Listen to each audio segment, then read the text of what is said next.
Alright, welcome back to the YouTube channel. I am Xavier Smith, and today I'm going to be talking about residuals and residual plots, and I'll also tell you how to make a residual plot on your calculator. There will be another video on this where I show you. Okay, so let's get going. What is a residual? Well, this has to do with the least squared regression line, so unit 2 of statistics. If you have a least squared regression line, then the distance a point is from this line is its residual. So it's the distance the actual point is from the predicted point. So if you're asked to find the residual of something and you have your least squared regression line, you plug in x and you get y hat equals 63.64, right? But y actually equals 65. Then you'll do actual minus predicted. You'll do predicted. No, yeah. Actual minus predicted. So you'll do 65 minus 63.64 equals, I don't know what that is, 1.36.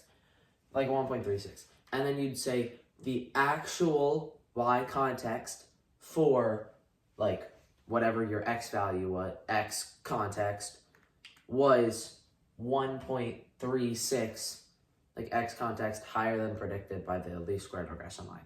So just something like that. Just remember you're going to do actual minus predicted. And even if you forget, like I do, which one goes first, actual or predicted, you should be able to see, well, the actual was 1.36 higher. If you get negative 1.36, you're just going to be oh, well, the predicted was that much lower. So you're just going to say that it was higher. You just want this number in one way or another, and then just look to see if you're saying higher or lower. So that's kind of what a residual residual is. The least squared regression line is finding the lowest sum of the squared residuals. So it's using the residuals to find the point. So least squared regression line is made by squaring all these residuals and then finding the way where the line can fit and have the least amount of distance between all the points. Okay, now a residual plot. What is it? Well, it's just a graph of all the residuals. So at whatever this point is here, this would be a residual of 0.5. This would be a residual of 1. So you just go, okay, well, your x context, and then it'd be 0.5, 1. And then here, you can do whatever residual you want and whatever scale you want.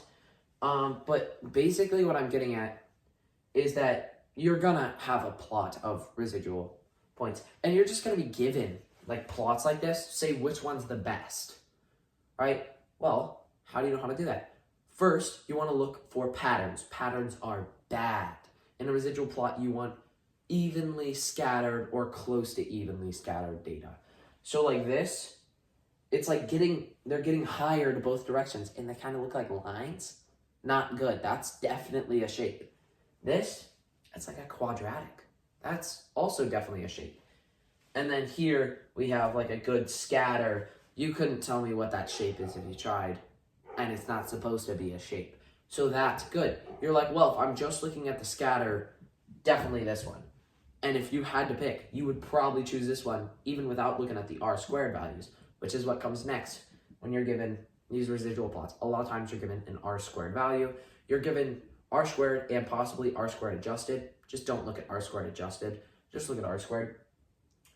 R squared here is 0.76, r squared here is 0.8, and r squared here is 0.92. Basically, what this is saying is the higher the r squared, the stronger the relationship is between the data. So just pick the one with the highest r squared and the most evenly scattered data. Okay, now, learning how to do this on your calculator, you are going to have... So I actually just brought my calculator, and I'm just going to show you how to do it. So you'll have your data in stat, you'll press stat and then edit, and you'll go put your x in L1 and y in L2, and then you'll go over to L3, you'll go second stat, get list, then go down to residual, and then you're going to residual, and it will give you that you have to put your data in stat over to test then go down, hit linear regression t-test, and then you'll like calculate. It'll give you all this stuff, right? Then that's with L1 and L2. And then you'll go back, edit, and then when you go into L3, you'll go second list residual, boom, and it'll give you the residual of that last thing you put in linear regression t-test. And then when you just plot, you'll just go like, go second, Y1, plot, and you'll go scatter plot, X list, L1, Y list, L3.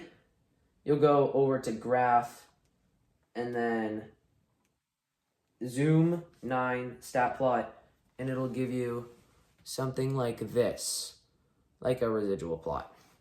Okay, so I hope that could help, and thank you for watching.